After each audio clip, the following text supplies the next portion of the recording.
हमारी है। नेता वो बनते हैं, प्रधानमंत्री मुख्यमंत्री वो बनते हैं, और वोट देने वाली भीड़ किसकी है? हमारी है ना। सड़कों को बनाने वाले, कंक्रीट बिछाने वाले, तारकोल बिछाने वाले, हाथों में छाले पड़ जाते हैं, सड़क बनाने वाली भीड़ किसकी है? लेकिन अरबों खरबों की गाड़ियां दौड़ाने वाले कौन लोग हैं? जो तुम्हें हमेशा गुलाम बनाकर रखना चाहते हैं। खूबसूरत लड़कियां हमारी, लेकिन बॉलीवुड में हीरोइन किनकी? उनकी। मजबूत लड़के हमारे, लेकिन बॉलीवुड में हीरो कौन बन जाते हैं? नकली बॉडी दिखाकर वो बन जाते हैं 15% वाले। क्यों बन जाते हैं? क्योंकि बंटवारा न्याय का नहीं हुआ।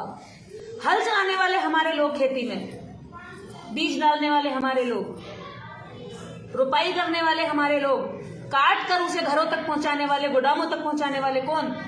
हमारी भीड़। लेकिन बड़े बड़े गोडाउनों की मालिक वो 15% लोग। क्यों है?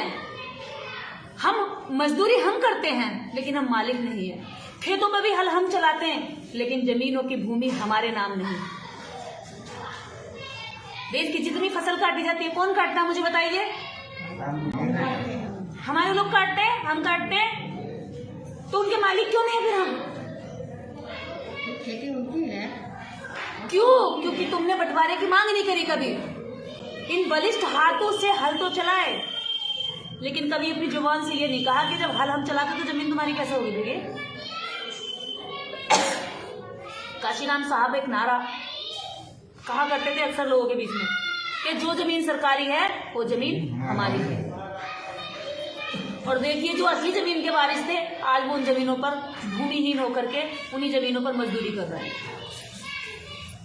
शहर नगर जिन्होंने बसाए, मान लो कोई भी बिल्डिंग बन रही है, कोई नगर बस रहा है, कोई नया शहर बस रहा है, सारी बिल्डिंगों का निर्माण करने वाले कौन लोग हैं? हमारी भीड़ है। तो सारे शहर बसाने वाले ये लोग। लेकिन जब शहर बसकर तैयार हो जाते हैं, तो इनके रहने की जगह कहाँ होती है? गंदगी जगह, छोटी छोटी गलियों में, बस्तियों में। क्यों? जब देश का बंटवारा, जब देश आजाद हो चुका है, तो इतनी गुलामी क्यों? इसका मतलब अभी देश आजाद नहीं हुआ। हमारे समाज की अभी एक आजादी बाकी है। ब्राह्मणों ने अंग्रेजों से आजादी ले ली, लेकिन हमारे समाज ने अभी ब्राह्मणों से आजादी लेनी बाकी है। और ये तीसरी आजादी हमें लेनी होगी, तभी हम आजाद होंगे। इस आजादी में हमारे बच्चों पर नौकरी होगी, इस आजादी में हमारे बुजुर्गों पर जमीन होगी, इस आजादी में हमारी महिलाएं MP MLA बनेंगी। इस आजादी में कोई नीच छूट के अगर किसी को नीचे नहीं गिरा सकता, सब बराबर होंगे। हम तीसरी आजादी का आंदोलन चला रहे हैं, बहुत शांतिपूर्ण तरीके से। बस खड़े होकर बोलना सरकार से, हमें आजाद कर दो।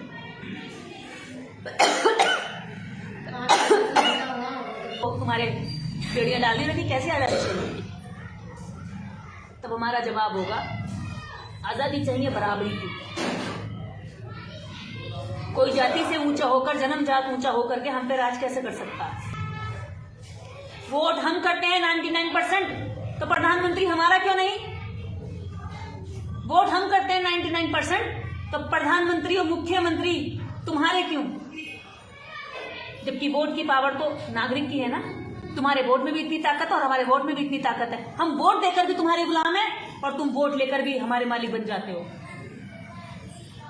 और हमें पर और हमारे ऊपर अपनी ताकत का इस्तेमाल करते हैं। हमें हमारे बच्चों को, हमें हमारे लोगों को आजाद कराने के लिए इस तीसरी आजादी का बिगुल बजाना होगा।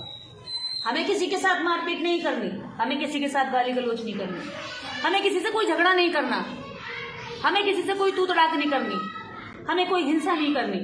हमें शांतिपूर्ण तरीके से सरकार के सामने खड़े होकर कहना है कि हमें तीसरी आजादी।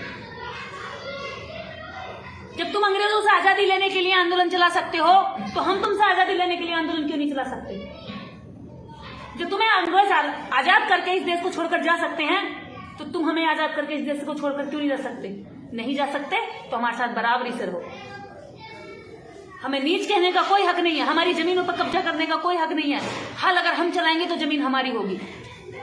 छाती का सीना फाड़कर अगर हम जमीन को उपजाऊ बना सकते हैं तो केवल कागजों पर नाम लिखने में तुम्हें क्या दिक्कत है हमारा? अगर हम फैक्ट्री, कारखाने, कंपनियों, शॉपिंग मॉलों में अगर हम मजदूरी कर सकते हैं तो उनके मालिक क्यों नहीं बन सकते? ये अमीर जाने कौन सी मेहनत करते हैं जो इनके पास अरबों खरबों रुपया? बताओ क्या करते हैं वो? मेहनत कौन करता है? जो मेहनत वर्ग है, जो कमेरा वर्ग है, वो रोटियों को तरस रहा है। जो कमेरा वर्ग है वो अपने बच्चों को स्कूल में एडमिशन के लिए तरस रहा है।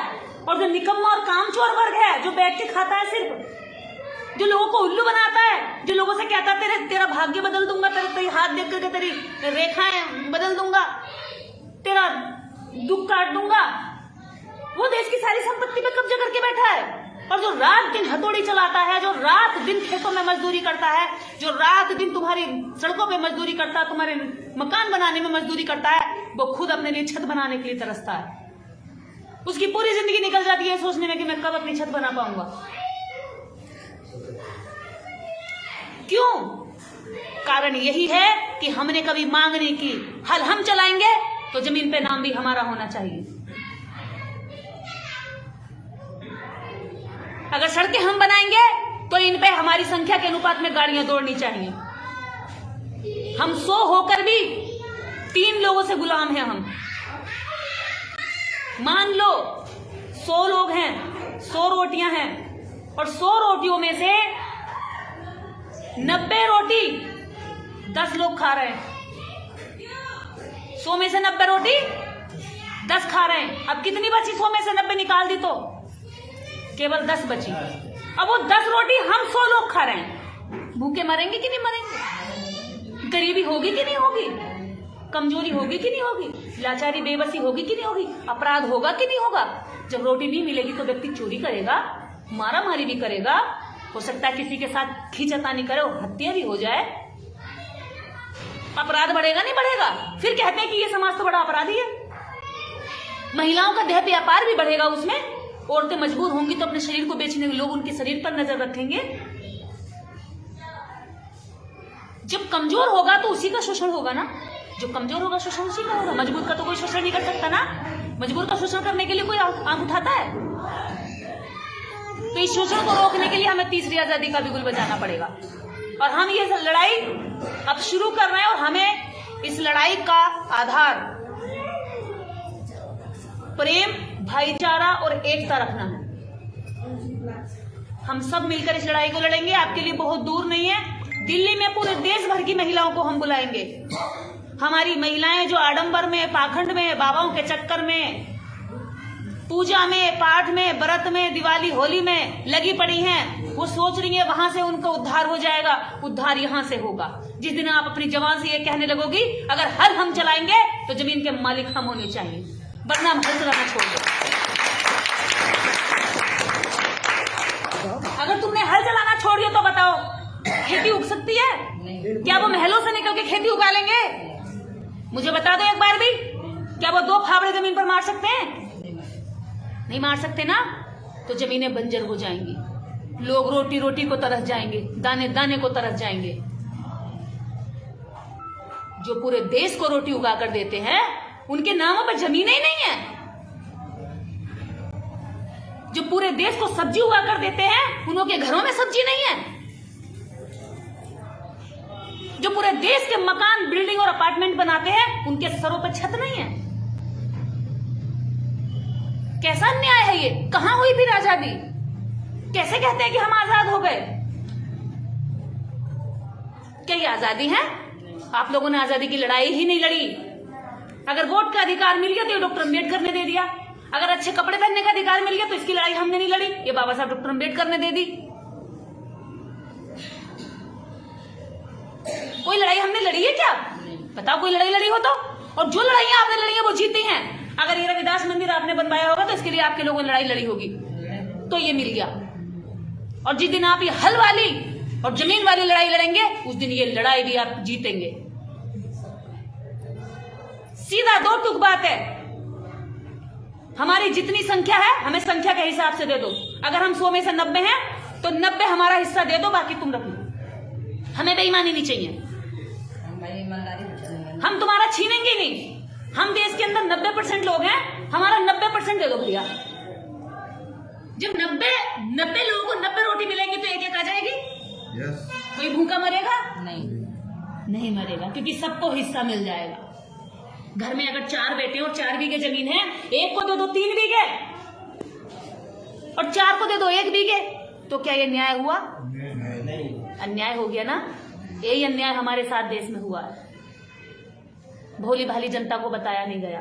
अगर बता दिया तो ये बगावत कर देगी, अगर बता दिया तो ये छीन लेगी, ये लड़ाई लड़ेगी, ये आंखें दिखा देगी, ये दबकर झुककर काम नहीं करेगी। फिर आज तो झुककर काम करती है, क्योंकि इसे ये पता है कि ये जमीन मेरी नहीं है।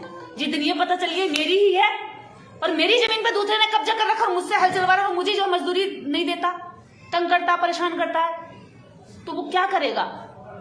वो हल जो जमीन में चला रहा है, वो हल खड़ा होकर ऐसे कर देगा।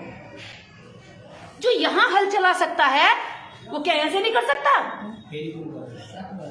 इसलिए वो डरता है कि इसके बाजुओं में बहुत ताकत है। उस समाज का पुरुष भी इतना ताकतवर नहीं होता यहां से जितनी इस समाज की औरतें होती हैं, क्योंकि वो सुबह से उठती हैं, रात को 12 बजे तक काम करती हैं। कैसे कहते हैं समाज कमजोर है? ये समाज कमजोर नहीं है, इस समाज को कमजोरी के नाम पर दे रखा है, ठग रखा और पीछे कर रखा है। रास्ते में अगर लड़ाई लड़ने जाओगे तो उन्होंने तुम्हारे लिए 50 मंदिर बना दिए हैं, क्योंकि तुम उससे ना मांगो जहां से तुम्हें मिलना चाहिए। मुझे ये बताओ, हर परिवार पे अगर 5-5 एकड़ जमीन होगी, उसका कोई शोषण कर सकता है क्या? नहीं। कर लेगा? नहीं। जमीन वाले का कोई शोषण करता है? तो जो लोग हल चलाते हैं वो जमीन के मालिक क्यों नहीं बन सकते? सरकारें फिर कर क्या रही हैं? इसका मतलब ये सरकारें हमारे लिए नहीं बनी है, वोट हमसे लेती हैं। लड़ाई लड़नी पड़ेगी, और जिस दिन ये हल चलाने वाले बाजू सरकारों की ओर नजर करने लगेंगे, रास्तों में तुम्हें मंदिर आएंगे, बाबा आएंगे, त्योहार आएंगे, किसी में नहीं उलझना है। सारा समय और पैसा अपनी लड़ाई में लगाना है। वो कहेंगे यहाँ पे दान दे दो, ये गंगा नहाइयाओ, इस बाबा के दर्शन करिए और दुख कट जाएंगे। नहीं कटेंगे। कितने दर्शन कर लिए आज तक तुमने? कितने त्योहार मना लिए आज तक तुमने? कभी दुख कटे? कभी तुम्हें बीघा बीघा जमीन भी मिली? कभी तुम्हारे बच्चों को नौकरियां मिली? कभी तुम्हारे इन शहरों में मकान बने? हाँ ना का जवाब दो। हाँ ना का जवाब दीजिए आप लोग। बनी? हाँ कि ना? नहीं बनी। पढ़ाई करें। क्या तुम्हारे बच्चों के लिए अच्छे स्कूल बने? नहीं बने। क्या तुम्हारे लिए इन शहरों में बड़े बड़े मकान बने? नहीं बने। लेकिन मुझे ये बताओ, क्या इन मकानों को बनाने वाले कौन लोग हैं? फिर भट्टा ईंट पे ईंट बनाने वाला कौन है? 25 आप लोग हैं, आपके लोग हैं।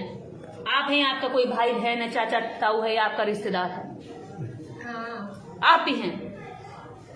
उस ईंट को बनाने वाला, उस सरिये को भट्टी में तपा करके सरिया बनाने वाला कौन है?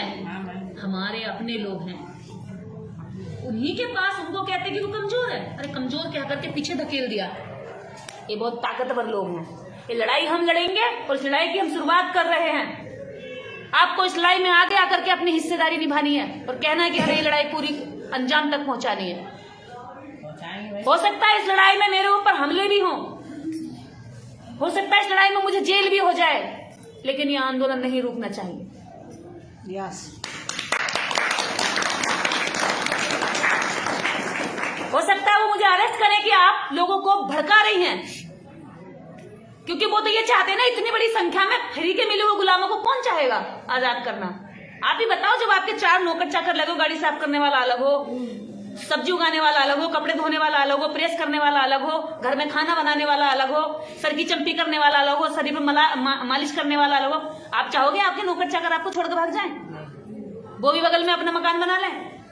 उन्हें पता है हमारे बंगलों की फिर कीमत गिर जाएगी, क्योंकि हमारे बंगलों की बगल में इनके भी मकान बन जाएंगे। आज जो हमारा छोटा सा बच्चा इनके बुजुर्गों को तू तू बेबे करके बोलता है, फिर वो भी इज्जत से बोलना पड़ेगा। हमारा बुजुर्ग भी उनके बच्चे के सामने इज्जतदार नहीं, उनका कुत्ता बिल्ली भी आप से बोलते हैं और हमारे आदमी को तू तू से बोलते हैं। ये है हमारी इज्जत। मतलब ये हुआ कि उनके लिए कुत्ते और बिल्ली जो उनके पालतू जानवर हैं वो ज्यादा कीमती हैं, वो ज्यादा इज्जतदार हैं उनकी नजरों में, और हम नहीं है।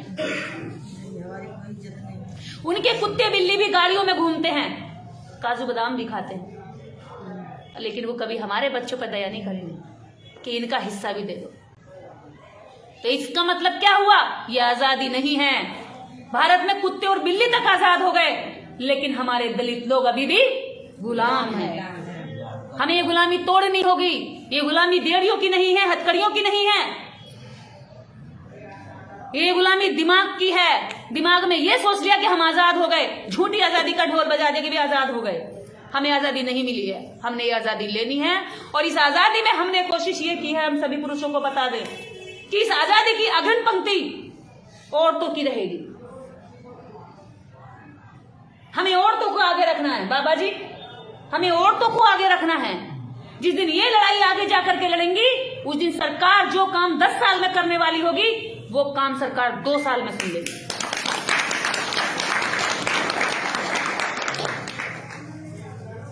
अगर आप डीएम के पास 50 पुरुष जाएं और एक तरफ 10 महिलाएं खड़ी हों, तो डीएम पहले 10 महिलाओं को बुलाएगा, 50 पुरुषों को बाद में बुलाएगा, हो सकता है ना भी बुलाए। ये औरतों की पावर है और हमारे समाज के पुरुषों को ये समझ करके इस ताकत का हमें हमारे समाज के हित में लगाना है। इस लड़ाई को लड़ने जा रहे हैं। 7 फरवरी को अंबेडकर भवन में हमने एक कार्यक्रम रखा है जिसमें देश भर की हम 100 ताकतवर औरतें बुला रहे हैं, 100 ताकतवर हस्तियों को बुला रहे हैं जिनको हम सम्मानित भी करेंगे। और आने वाले सितंबर में 1 लाख महिलाओं का कार्यक्रम दिल्ली रामलीला ग्राउंड में होगा। Thank you. और सारी महिलाएं यही कहेंगी, जब हल हम चलाते हैं तो जमीन हमारी होनी चाहिए, वरना हल छोड़ देंगे। 1 साल 2 साल आपने हल छोड़ दिया ना, और जमीनों ये घरों में काम करना बंद कर दिया ना,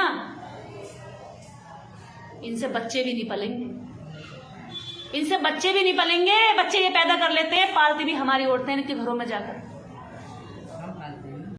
इनसे बच्चे भी नहीं पलेंगे। इनकी जो ये सड़कें हैं ना, इनमें 50-50 फीट गड्ढे पड़ जाएंगे अगर इन सड़कों पर मजदूरों ने काम करना बंद कर दिया तो। दूसरी चीज, अगर सफाई कर्मचारियों ने सफाई करना बंद कर दिया ना, तो दिल्ली गंदगी से पट जाएगी। यहाँ लोग 10 दिन में बीमार होकर मर जाएंगे, बीमारियां फैल जाएंगी। हमें मेहनत तो कुछ करनी नहीं है, हमें तो छोड़नी है। जब हमें आजाद करोगे तब हम करेंगे। गुलाम रहकर तुम्हारा सदियों तक काम अगर आज हमने कर लिया तो कल फिर हमारे बच्चे इसी को करेंगे, क्योंकि तुम हमारे बच्चों को भी आजाद नहीं करोगे। अगर हम गुलाम मर गए तो बच्चों को गुलामी आराम से मिल जाएगी, अगर हम लड़के मरे तो हमारे बच्चों की गुलामी कट जाएगी। और मरना तो वैसे भी है, जो नहीं लड़ेंगे वो भी मर जाएंगे और जो लड़ेंगे वो भी मरेंगे। आगे पीछे भाई सबका एक टाइम है, जिसने जन्म लिया उसने मरना है। क्यों ना हम लड़ लड़के अपनी जीवन में कुछ लड़ाई लड़े, इस गुलामी को खत्म करने की लड़ाई लड़ें। छोटी लड़ाइयां हम खूब लड़ते हैं, आपस में लड़ना बंद कर दो। सास बहू की लड़ाई छोड़ दो, देवरन जेठानी की लड़ाई छोड़ दो, भाई भाई की लड़ाई छोड़ दो। लड़ाई लड़ो अधिकारों की, लड़ाई लड़ो अपने बच्चों के भविष्य की, लड़ाई लड़ो जमीनों की। भाई से भाई का जमीन का पट्टा छीनने की लड़ाई मत लड़ो, उसमें आपको 1 बीघे 2 बीघे मिलेगी। अगर यही लड़ाई सरकार से लड़ोगे तो हेकड़ों में जमीनें मिलेंगी। इस देश में बहुत सारी जमीनें पड़ी हैं जिसके एक एक व्यक्ति ही कई हेकड़, हजारों बीघे जमीनों का एक एक आदमी मालिक है। वो जमीन अगर 1000 लोगों में जानी चाहिए, उसमें 1000 लोग हल चला करके अपनी रोजी रोटी चला सकते हैं। जब उनकी अपनी मालिकाना होगा उनका हक, तो वो और अच्छी मेहनत कर सकते हैं। क्योंकि जब हम किसी को अपनी जमीन का, अपने घर का किसी को मालिक बनाते हैं तो उसकी ज्यादा केयर करता है, वो उस पर ज्यादा उपजाऊ करता, अपना श्रम ज्यादा लगाता, प्यार करता फिर वो उससे। और सरकार को ये करना पड़ेगा, क्योंकि सरकारें आप बनाते हैं, सरकार को ऊपर से टपका हुआ भगवान नहीं होती। आपकी वोटिंग से सरकार बनती है, तो हम लोग बनाया। आज जब सरकार बनी है, अब हम मांग करेंगे इसकी, हमारी ये मांग है और हमें ये पूरी चाहिए, इसमें कोई समझौता नहीं होगा। हमारे चैनल बहुजन दस्तक को लाइक, शेयर, सब्सक्राइब देखना मत भूलिएगा। जय भीम, जय भारत, जय संविधान, नमो बुद्धाय। धन्यवाद। चैनल आर्थिक समस्या से गुजर रहा है। अगर आप बहुजन समाज में बाबा साहेब अम्बेडकर और तथागत बुद्ध की विचारधारा को अधिक से अधिक लोगों तक पहुंचाना चाहते हैं तो हमें आर्थिक सहयोग प्रदान करें ताकि हम अपने चैनल के माध्यम से देश विदेश में समता, बंधुता, एकता और संवैधानिक अधिकारों को ज्यादा से ज्यादा लोगों तक पहुंचा सकें। आप अपनी सहायता राशि नीचे लिखे खाते में जमा करा सकते हैं। खाता धारक गौतम रत्ना, खाता संख्या 3169576861, IFSC कोड SBIN 00603336, बैंक भारतीय स्टेट बैंक। आप हमारे बैंक खाते का विवरण स्क्रीन पर भी देख सकते हैं। रोको मत हमें, टोको मत हमें, आगे बढ़ते जाना है। जय भीम का नारा लगाना है, जय भीम का नारा लगाना है। जय भीम, जय भीम। मैं गौतम रत्ना आपका बहुजन फिल्म प्रोडक्शन में स्वागत करता हूं और आप हमारे प्रोडक्शन हाउस के अंदर अपना कैरियर बना सकते हैं as a film director, as a producer and actor and actress and editor and cinematographer also. अगर आपको फिल्म से रिलेटेड कुछ भी प्रोजेक्ट आपको बनवाना है तो हमारे पास में पूरा सेटअप है जिसमें फिल्म कैमरा है, शूटिंग लाइट्स है और एडिटिंग है। सारा A to Z एक ही जगह पर आपको हमारे यहाँ पर मिल जाएगा। तो दोस्तों आप हमें कांटेक्ट कर सकते हैं हमारे नंबर्स पर 9810085714 और 8510005714। हमारे वेबसाइट पे विजिट कर सकते हैं www.filmserviceindia.com और हमें मेल भी कर सकते हैं gautamfilmsproduction@gmail.com पर। धन्यवाद।